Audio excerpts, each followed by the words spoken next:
यह संगोष्ठी ट्रांसजेंडर पर केंद्रित थी। इसके मुख्य अतिथि थे लगभग 1.5 दशक तक ट्रांसजेंडर पर काम करने वाले उपन्यास कथाकार श्री महेंद्र भीष्म। Doctor S B. राय, इब्राड के संस्थापक एवं चेयरमैन ने संगोष्ठी की अध्यक्षता की। वक्ताओं ने अपने अपने तजुर्बात का जिक्र करते हुए उन समस्याओं की ओर इशारा किया जिसके मुकाबिल ट्रांसजेंडर हैं। हमारी कोशिश है कि उनका कहा अलग अलग कड़ियों में आप तक पहुँचे।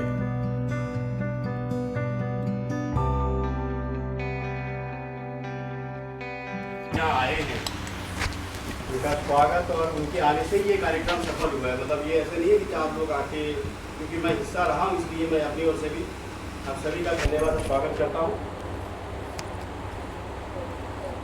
अब क्योंकि मानवाधिकार पे बात करनी है तो जैसे सर ने कहा कि सर हैं ह्यूमन राइट्स से और अभी अध्यक्ष साहब ने जो कुछ कहा, मैं थोड़ी सी अपनी बात ये कह दूँ कि पहली बात तो मानवाधिकार का जेंडर उससे कोई मतलब नहीं है। जब आप मानव होकर जन्म लेते हैं तो प्राकृतिक रूप से आपके कुछ अधिकार होते हैं। राइट टू मतलब लाइफ, आपको जीने का अधिकार, और उस लाइफ को मतलब right to life with dignity जो भारत के संविधान देता है। तमाम जहाँ भी लोकतंत्र हैं वहाँ अलग अलग संविधान है, तो भारत का संविधान भी आपको वो अधिकार, आपको एक्चुअली अधिकार दिए नहीं जाते, उन अधिकारों की रक्षा करनी होती है। ये राज्य का काम है। अधिकार तो आपके जन्म के साथ, जब आप मानव के रूप में आप जन्म लेते हैं, किस जेंडर में जन्म लिया इसको छोड़ दीजिए, आप जब मानव के रूप में जन्म लेते हैं तो ह्यूमन राइट्स उसे कहा गया कि मानव मूल्य जो आपके जो अधिकार है वो ह्यूमन राइट्स है, ये आपके अधिकार है। दूसरी बात, सर ने एक और बात कही कि इक्वल नहीं है, इक्विटी की बात है। ये इक्वल उसमें नहीं है, वो बायोलॉजिकल बेसिस है कि जो आपने एग्जाम्पल दिया कि आप पिता नहीं हो सकते और मैं माता नहीं हो सकता। मैं इसके बाद अपनी बात पे आऊँगा। ये तो बायोलॉजिकल चीज़ें हैं, इसका इक्वलिटी से कोई मतलब नहीं, ये नेचर ने बनाया या जैसे हुआ तो उसको यहाँ पे कंपेयर नहीं करना चाहिए। मेरा ये कहना है इसलिए कि उससे राइट्स का कोई मतलब ही नहीं। अब ह्यूमन राइट्स की बात है, देखिए ह्यूमन राइट्स में हमारे देश में संविधान में कुछ आर्टिकल्स हैं 14, 15, 21 और 19, है ना। 19 क्योंकि फ्रीडम ऑफ स्पीच की बात है, लेकिन जो आर्टिकल 21 है, 14, 15 जो है, ये आपको वो आपके उन अधिकारों का मतलब उनको रक्षा के लिए ये बनाई गई है। अब हमें देखना है कि पूरे भारत में बिना भेदभाव के क्या जो कानून बनाए गए हैं और जो हमारे अधिकार हैं, जो नेशनल राइट्स भी हैं, क्या उनकी रक्षा राज्य के द्वारा हो रही है या उनका उल्लंघन, उनका वायलेशन होता है। दिक्कत है कि मैं कुछ एग्जाम्पल देता हूँ। मैं एक पत्रकार हूँ, जैसे मेरा परिचय कराया गया कि एक पत्रकार जाते हैं, एक लड़की के साथ बलात्कार होते हैं और फिर उसकी लाश को जला दी जाती है और एक पत्रकार उसको कवर करने जाता है, आप उसको उठा के जेल में डालते हैं, है ना। तो आप जब राइट्स की बात करते हैं, मेरा काम है, जो आपने अपनी ड्यूटी की बात की है ना कि मेरे राइट्स है, मेरी ड्यूटी है, तो मैं ड्यूटी करने जा रहा था। मेरा जो ड्यूटी है वो करने जा रहा था, लेकिन आपने उसको जेल में डाल दी, अंदर तो बाहर आए। तो आप देखेंगे कि कुछ जगहों पे, कुछ चीज़ों पे, और सिर्फ भारत में नहीं है, ये पूरे विश्व में जब 10 दिसंबर 1948 को जब यूनिवर्सल ह्यूमन राइट्स का डिक्लेरेशन जब ये हुआ, और उसके बाद जो भारत ने जिन कन्वेंशन पे 2 कन्वेंशन हुए जो साइन किए, जिसमें आपको सामाजिक और आर्थिक और इसके सुरक्षा यहाँ दी गई, जबकि जो सोशल और एजुकेशन राइट्स है वो उन लोगों ने ले लिया, यूरोप वालों ने ले लिया। क्योंकि आप बोलेंगे आप अभी खाना मांगिए तो आप ये वाली चीज़ें लीजिए, तो 3 कन्वेंशन भारत ने किया। उसके बाद आज तक जो NHRC की स्थापना हुई, आप पूरे भारत में अगर आप सर्वे करा लेंगे तो कितने लोगों को NHRC के बारे में मालूम? क्या सरकार ने इस बारे में कोई अवेयरनेस कराई है कि आपके अगर अधिकारों का उल्लंघन होता है पूरे भारत में, इवन शहरों में भी शायद लोगों को ना मालूम हो। जब रंगनाथ मिश्र कमेटी बनी थी और उन लोगों ने भी ये कहा कि हर राज्य में इस तरह की गठन बने चाहिए, तो कितने राज्यों ने उसका पालन किया? सर यहाँ बैठेंगे, सर भी बताएंगे तमाम जगह पे। एक और देखिए, मानवाधिकार आयोग की जो अध्यक्षा है, एक केस हुआ, थाने में मामला पहुंचा, तो मैडम ने ये कहा कि भाई लड़कियों को मोबाइल फ़ोन मत दीजिए, वो लड़कों से बात करती है लंबे समय तो उनके साथ होती है। एक स्टेटमेंट आता है कि भाई वो इस तरह के कपड़े पहन के रात को 8 बजे के बाद घर से ना निकले। आप जेंडर की बात करें तो ये जेंडर आप लड़कों पे क्यों नहीं लागू करते जो बंदी से हैं? तो ये जब डिस्क्रिमिनेशन जब चीज़ें आती है तो वहाँ वायलेशन वहीं से शुरू हो जाता है कि हम देखते कहते हैं अपने समाज में। तो मूल रूप से हम जब मानवाधिकार की बात करते हैं तो हम वो कहते हैं कि मिनिमम जो हमारे अधिकार है, जो हमारे जन्म के साथ हमें मिला है, पहला जीने का अधिकार, बोलने का अधिकार, अपनी मर्जी से जो उम्र तय है उसके बाद अपने जीवन साथी चुनने का अधिकार। इन चीज़ों के लिए जो कानून बनाए गए हैं और जो अधिकार संविधान में भी लिखे हमारे गए हैं उनकी रक्षा करना ये राज्य की ड्यूटी है। लेकिन दुर्भाग्य से पूरे देश में इस तरह की चीज़ें नहीं हो पाती हैं और इसमें जो सिस्टम है वो कहीं ना कहीं फेल साबित होती है। आप जो नेशनल क्राइम रिकॉर्ड ब्यूरो है उसका रिकॉर्ड उठा के देख लीजिए। उसका रिकॉर्ड है कि मैं अभी लिख के लाया था, इसमें क्राइम अगेंस्ट वुमेन का मैं डेटा आपको देता हूँ।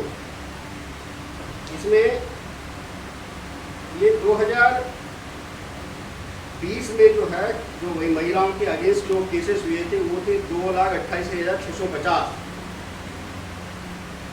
ये 2020 का है। 2021 में ये बढ़ जाता है, ये सरकारी आंकड़ा है, 2021 में ये बढ़ जाता है 4 लाख पहुँच जाता है, डबल, मतलब इसमें कम से कम 87% की इसमें वृद्धि हो जाती है। तो अगर मशीनरी इस तरह से चीज़ें काम कर रही है तो ये मैं कुछ आंकड़े, ये सरकार के अपने आंकड़े हैं वो मैं बता रहा हूँ। उसमें जो महिलाओं के खिलाफ जो आंकड़े होते हैं और ये रिकॉर्डेड है, ये जो वो केसेस हैं जिनको जो दर्ज हुए हैं, तो जो केसेस दर्ज नहीं हुए तो आप अनुमान लगाइए वो कौन से केसेस होंगे। तो कुल मिला के मेरा कहना ये है कि आप मानवाधिकार को किसी जेंडर और उसमें आप नहीं बांट सकते। मानव होने का मतलब जो अधिकार मेरा है वो अधिकार इनका है, इनका है, इनका है। जो भी मनुष्य हैं, जो मेरे साथ रहने वाले, जिनके साथ मैं रहता हूँ, वो तमाम अधिकार उनको। संस्कार का कोई लेना देना नहीं अधिकार। ड्यूटीज मैं तब करूँगा जब अगर मान लीजिए कि एक एरिया है जहाँ के लोगों को डिप्राइव है और वो किसी चीज़ के लिए आंदोलन करते हैं, वो अपने अधिकार मांगते हैं, तो आप कहेंगे आप अपनी ड्यूटीज नहीं कर रहे हैं, आपके अधिकार हम छीन लेंगे। आपके घर में बिना कोर्ट के आदेश के आपके घर में बुलडोजर चल जाएगा। ये अधिकारों का उल्लंघन है कि नहीं?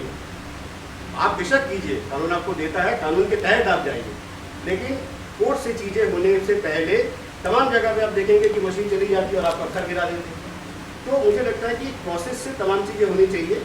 ड्यूटीज़ बेशक आती है जब आप नागरिक के रूप में हैं, अगर आप ड्यूटीज़ नहीं करते तो इसलिए कानून है, कानून के तहत आपको सज़ा मिलनी चाहिए, लेकिन उसके बिना ये सज़ा ये नहीं हो सकती। लेकिन कहीं ना कहीं राज्य कुछ तबकों के साथ, कुछ वर्ग के साथ कहीं ना कहीं राज्य के द्वारा जाने अनजाने में ये नाइंसाफ़ी होती है, जिसे रोकने की ज़रूरत है। वहाँ पे भी ह्यूमन राइट वायलेशन होता है।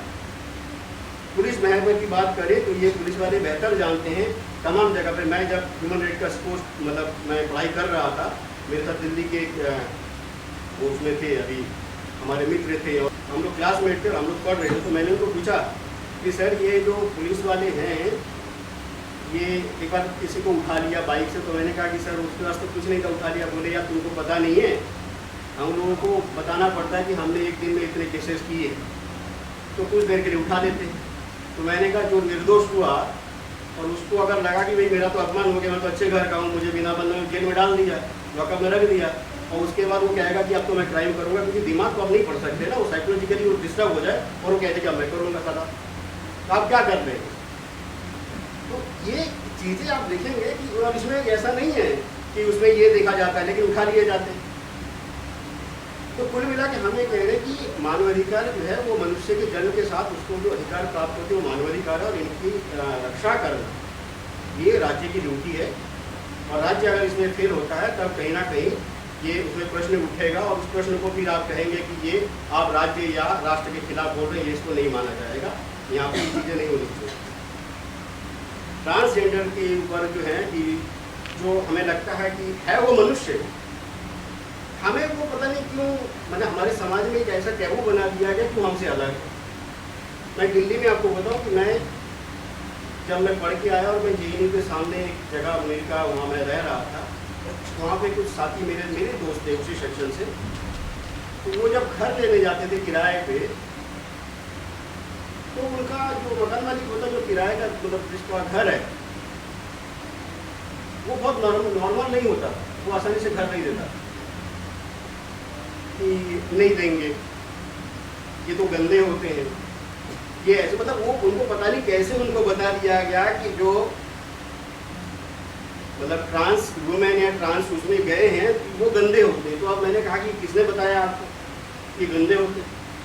वो भी उसी होटल में बैठ के दाल चावल मेरे साथ खा रहा है, उसी हवा में वो सांस ले रहा है, उसी मेरे बस में के बगल में मेरे साथ वो सीट पे बैठ के वो आया है, तो वो गलत कैसे हुआ? लेकिन क्योंकि उन्होंने कहा कि हम नहीं देंगे, आप क्या कर लोगे? भाई किस किस की पाड़ोगे आप? तो ये ऐसे बहुत सारे समाज में ये आपको बना दिया जाता है कि इसको नहीं देना, इसको देना है, तो आप यहाँ पे डिस्क्रिमिनेट करते हैं। तो हमें देखना पड़ेगा कि हम कहाँ कहाँ हमें प्रताड़ित होता है, कहाँ कहाँ हमारे अधिकारों का हनन होता है। आप देखेंगे कि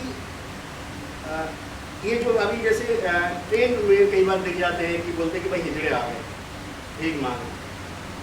मैंने जो इनके साथ जब मेरी बातचीत हुई दिल्ली में, तो मैंने उनसे पूछा, तो उन्होंने कहा कि देखिए सरकार बहुत चिल्ला रही है, ये उन्होंने खुद कहा, उनका टेस्टिमनी, उन्होंने खुद कहा कि सरकार तो कह रही है कि हम 85 करोड़ लोगों को मुफ्त में अनाज दे रहे हैं।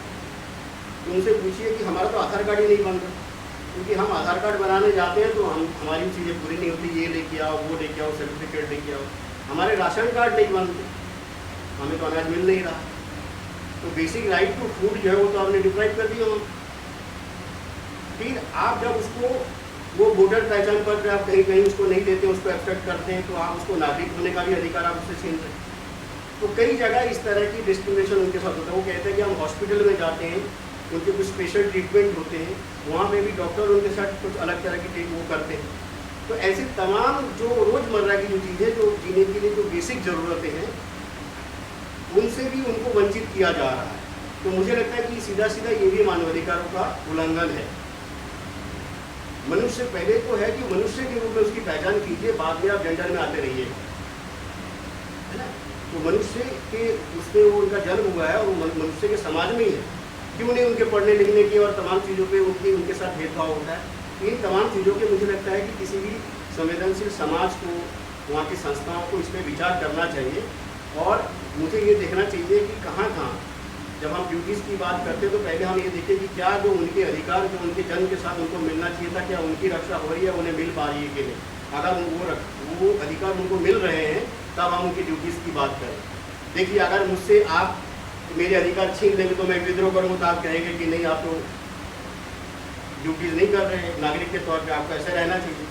अब मुझे खाना नहीं है तो मैं चोरी करूँगा, आप मुझे नहीं दे रहे, तो आप बनाइए, आप उसको दीजिए। अब कहेंगे कि आप काबिल बनिए, तो आप उतनी जगह, हर आदमी हर चीज़ नहीं कर सकता।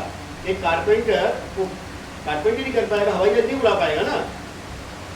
तो दिक्कत है कि जिसका जितना स्किल है, या कम से कम उसको जब आप कहते हैं कि हम ये चीज़ें दे रहे, तो देखें कि वो इक्वल टू ऑल हो।